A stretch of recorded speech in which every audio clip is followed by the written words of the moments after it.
Hello అండి, వంట చేస్తున్నానండి. రైస్ పెట్టాను. అన్నం ఎగిరిస్తానండి. నేను గ్లాస్కి 2 గ్లాసులు వాటర్ వేసుకోవాలి. కరెక్ట్గా వస్తుంది రైస్. కొంచెం మెత్తగా కావాలనుకుంటే కనుక ఒక అర గ్లాస్ ఎక్కువ వేసుకుంటే సరిపోతుంది. వంకాయ ఎండ్రాయిలు వండుతున్నానండి.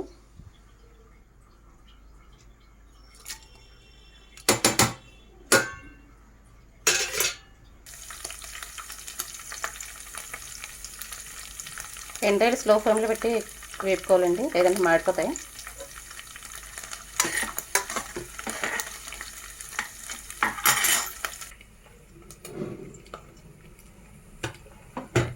రైస్ ఇలా ఒక పొంగు వచ్చిన తర్వాత సిమ్లో పెట్టేసుకోవాలండి. సిమ్లో పెట్టుకున్నప్పుడు సిమ్లో వండుకోవాలి. ఎండ్రాయిలు వేగుకొనియండి. ఈ తీసి పక్కన పెట్టేసుకుందాం. కూర ఉడికేటప్పుడు వేద్దాం మళ్ళీని.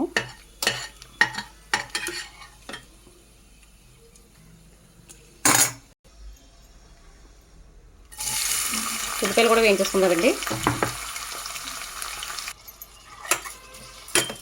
ఇందులోనే ఉప్పు ఫస్ట్ వేసి మగ్గించుకుందామండి.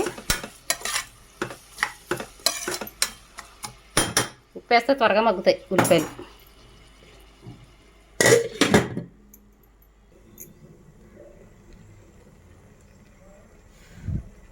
దగ్గర పడుతుందండి. మనం ఈ విధంగా వండుకుంటే అన్నం పడిపడిలాడుతూ ఉంటుందండి.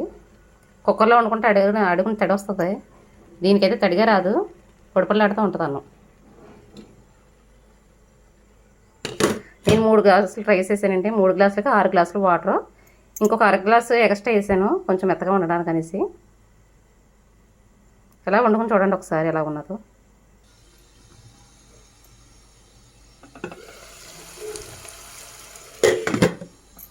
ఉల్లిపాయ మగ్గుతుందండి స్లోగాని.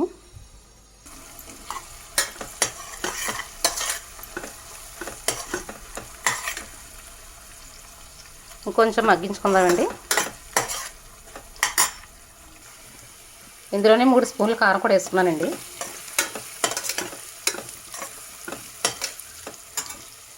ఇది కూడా మగ్గిన తర్వాత వంకాయ ముక్కలు వేసుకుందాం. రైస్ అయితే రెడీ అయిపోయిందండి. ఇలా పొడిపొడిలాడుతూ వస్తుందండి. కాలిపోతుంది, తడి అయితే ఉండదండి అసలుని.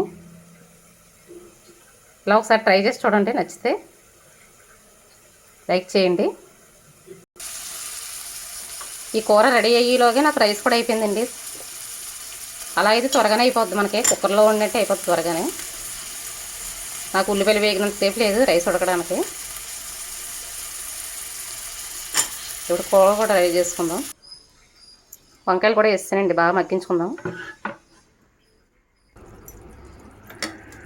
ఒక గ్లాస్ వాటర్ వేసుకున్నానండి. ఎండలు కూడా వేసుకుంటున్నాను.